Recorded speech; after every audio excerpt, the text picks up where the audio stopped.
Good morning. Today's word ambivalent. இதுக்கு என்ன meaning அப்படின்னு பார்த்தோம்னா having positive and negative feelings or thoughts about something or someone.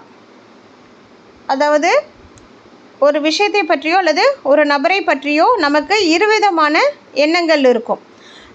உதாரணத்துக்கு அந்த பையன் நல்லவரா கெட்டவரான்னு தெரியல, இந்த ஜாப் எனக்கு ஒத்து வருமா ஒத்து வராதான்னு தெரியாது உங்களுக்கு. அந்த மாதிரி ஒரு விஷயத்தை பற்றி இருவிதமான எண்ணங்கள் இருக்கும். அதை தான் நம்ம ஆம்பிவலண்ட் அப்படின்னு நம்ம சொல்கிறோம். ஆம்பிவலண்ட் அப்படின்னா அட்ஜெக்டிவ், ஆம்பிவலன்ஸ் அப்படின்றது நவுன். எக்ஸாம்பிள் சென்டென்ஸ் பார்க்கலாம். How do you feel about your new job? உன்னுடைய புது வேலையை பற்றி என்னப்பா நினைக்கிற, எப்படி ஃபீல் பண்ணுற? Sometimes I feel ambivalent, particularly when I have conversations with my colleagues, but work-wise I feel good. சில நேரத்தில் ஒத்து வருமா ஒத்து வராதான்னு தெரியல. குறிப்பாக என் கூட வேலை பார்க்குறவங்கள்ட்ட பேசும்பொழுது இந்த வேலை செட் ஆகுமா இல்லையா அப்படின்ற ஒரு எண்ணம் இருக்குப்பா. ஆனால் வேலை பற்றி பார்த்தோம்னா வேலை எனக்கு பிடிச்சிருக்கு, நல்லா தான் இருக்குது அப்படின்னு நம்ம சொல்லுவோம். ஸோ நம்ம கொலீக்ஸ்கிட்ட பேசும்பொழுது, கோவொர்க்கர்ஸ்கிட்ட பேசும்பொழுது அவங்க ஏதாவது ஒரு விஷயத்தை பாசிட்டிவாக நெகட்டிவாகவே சொல்லும்பொழுது நமக்கு ஒரு வித குழப்பம் வரும்.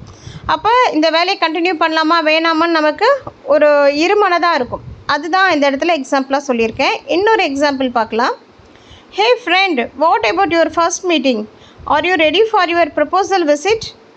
இது பார்த்திங்கன்னா ஒரு பெண் பார்க்க போகிற ஒரு விஷயம், அது ஒரு நண்பர் கேட்குறார். அந்த இடத்துல இந்த ஆம்பிவலண்ட்ன்ற வேர்டில் நல்லா ஆப்டாகவே இருக்கும். நீ போய் பெண் பார்க்க போனியே, என்னாச்சு? அடுத்து ஓகே சொல்ல போறியா? அந்த விசிட்டுக்கு நீ தயாராக இருக்கிறியா அப்படின்னு கேட்குறாங்க. அதுக்கு இவங்க ரிப்ளை பண்ணுறாங்க, as a poor person I have ambivalent feelings about her family because they are wealthy. Okay சொல்லலாமா வேணாமான்னு எனக்கு கொஞ்சம் இருமனதாக இருக்குது.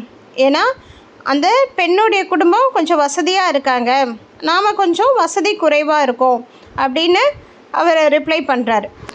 இந்த மாதிரியான இடங்களில் நம்ம ஆம்பிவலண்ட் அப்படின்ற வார்த்தையை பயன்படுத்தினா ரொம்ப ஆப்டாக இருக்கும். Thank you for watching. Thank you.